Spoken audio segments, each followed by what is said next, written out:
And let the test fire commence. What's up, everybody? It's Zach from Switch Force, playing What's up, everybody? It's Zach from Switch Force, playing Splatoon 2 Muscle Forge Fitness. A brand new map emerges from the squiddy ink of the Testfire. Now, these things only last for an hour, a couple hours a day for this weekend, but boy, oh boy, does it give you a good sense of just how much fun Splatoon 2 is. I love Splatoon 1, and I don't come at it from a perfect standpoint, but I feel like I come at it from a bit of more of a fan and a bit more of a solid player standpoint than Gabe.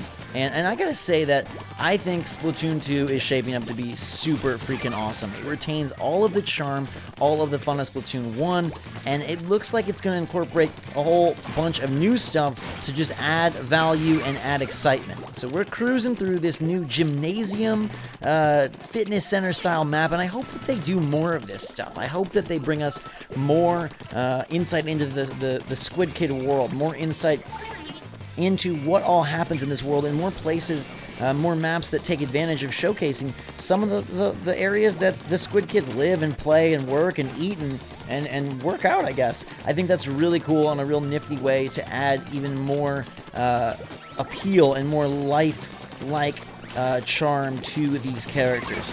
But about the gameplay more specifically, I'm loving the splatter shot still. That is my go-to weapon to try and achieve SplatGods status. If you don't know what that is, it's something I made up with Splatoon 1, which is where you go to get 1,000 points before bonuses. So 1,000 points straight up in Turf War achieves SplatGods status. Now, I will say it's a little weird having the map be on X, and from playing so much Breath of the Wild, I was constantly pressing X to jump, when in reality, X brings up the map. Once you get used to it, it's nice to have the map on X, but I still am taking a little bit of time training myself that that is not the jump button. Now, this map is littered with these grates, so you cannot turn into a squid on the grates, otherwise you will fall through. And that's a danger just as dangerous as pressing X on the map, because you will die and you will end up, taking your squid straight to Squiddy Heaven or Squiddy Hell, I guess, depending on how good or bad you have been. But it doesn't feel all that much different. And I'm sure a lot of you are thinking the same thing. If you had a chance to partake in the Testfire, maybe you're feeling like this does feel like a port. I even saw the thread title on NeoGAF is like, it's a port, ... a bull Splatoon. And I think you have to wait for the full game, because remember, this is a Testfire with 1 mode, 2 maps, 4 weapons. Remember that the full game is going to have plenty more maps, plenty more modes, plenty more weapons, plenty more customization options, plenty more, an entire single player, and I think then we'll be able to get the full picture of is this a true sequel. And I really have hope and belief that it will be. I think we just need to give them till the full release. The Testfire is meant to be a little morsel of a taste, one tentacle of a taste of Splatoon 2, and I think it does a great job at selling what this game does well, which is crazy colorful, super fun action that is a shooter, but in a totally different style. And we crush the bad guys. Look at that. Cat slap straight down to their side of the map. We push that green all the way over, taking first place at 5-2 with 2012 and SplatGods status. You saw we cleared 1,000 before the round was over.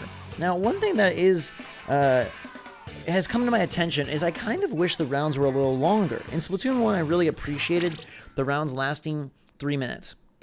And I know that's what they're going to be. But part of me wishes that they would be 4 or 5 minutes, just so that you'd have a little more time to be in the round and sort of get momentum, lose momentum, get momentum, or go on a really big streak. I think that's something that I do hope that maybe there's a mode that has a longer timer, or maybe there's a mode that does give you more of that feel, because I would love to see an extended Turf War. I think that would be cool to see how the ebb and flow goes. And I know that Splatoon is all about accessibility and all about sort of breaking and bending the expectations for the shooter genre, and so I'm in full support of that. I would just love to see a little bit more game time on these matches. Now, this is the Testfire, so one can assume that the loading between matches is slower here as they iron things out, and kudos to them for ironing things out, because they did very well with Splatoon 1. I loved playing Splatoon 1. All of the events worked really well, the Splatfests and the game worked really well, so these test fires, even though we wish they were longer, even though we wish they had more of the game, I think they work, and I hope that they're able to deliver an awesome experience. Another thing that's sort of odd is it's using your name, but not your ID. So my ID is Switchforce, but my name is Zach, and so it throws my name Zach into the matchmaking. Now, this could change when the full game comes out and we have more of an idea of what the actual Switch Online suite is going to really look like. But for now, it's a little tricky, because what if there's 2 Zachs? What if there's 3 Zachs? What if you end up in a game with a bunch of the same name people? How do you distinguish them? And I kind of wish I was able to really tout my Switchforce ID and show that rather than just Zach. And you'd think that, you know, I would think that parental control-wise, your handle would be less personable and less personal than your name. I feel like your name all of a sudden gives you a whole lot more intimacy that you'd think Nintendo would want to avoid. Anyhow, now we're rocking the yellow and purple, which is this Los Angeles Lakers buzzing bee versus the purple goo honey tree, and it is an awesome looking combo. There's only 2 maps in the Testfire, the Reef and Muscle Forge Gym, and you'll be seeing both of them on the channel. Now, we tried to get gameplay with all the weapons, and some gameplay on the different maps. There is the map that you bring up, and I was using the Pro Controller the entire way. Pro Controller and gyro is the way to go, and I think that any Splatoon veteran, that's a good word for it. I call myself a Splatoon veteran, not an expert, not a pro, a veteran. Any Splatoon veteran knows that the best way to achieving SplatGods status or working towards a high score is using gyro. It just allows for much more flexibility, and the way that it allows for flexibility is in the vertical direction. I still use that right stick for some of my horizontal, my side-to-side left and right movement, but the vertical aiming is just so enhanced by gyro. And maybe that's something that is a good tip. You know, if you're looking to gyro it up, and I saw a few people comment this on Gabe's video, make sure that you still are using the stick for some of your movement. Some of your horizontal movement, I think, is definitely better suited to the stick. And gyro is just like my up and down, and it allows me to kind of, you know, quickly aim and maybe spin around if need be. I still love gyro. I don't love the double kills. I feel like those happen far too often. But maybe I just need to get better, so I'm going to keep working at it, and hopefully my team can keep the pressure on. We got 30 seconds left, and it looks like we're going to grab a win.